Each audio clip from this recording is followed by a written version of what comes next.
రేపు పిఠాపురం అసెంబ్లీ స్థానానికి పవన్ కళ్యాణ్ నామినేషన్. అమరావతి ఆంధ్రప్రదేశ్ ఎన్నికల నేపథ్యంలో జనసేన అధినేత పవన్ కళ్యాణ్ నామినేషన్ వేసేందుకు సిద్ధమవుతున్నారు. పవన్ కళ్యాణ్ ఈ నెల 23న పిఠాపురం అసెంబ్లీ స్థానానికి నామినేషన్ దాఖలు చేయనున్నారని ఆ పార్టీ నియోజకవర్గ ఎన్నికల కమిటీ సమన్వయకర్త మర్రెడ్డి శ్రీనివాస్ తెలిపారు.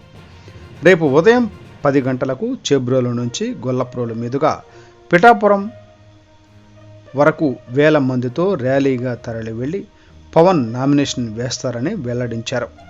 అదే రోజు సాయంత్రం ఉప్పాడలోని ప్రధాన కూడలిలో భారీ బహిరంగ సభలో పవన్ కళ్యాణ్ ప్రసంగించనున్నారని తెలిపారు.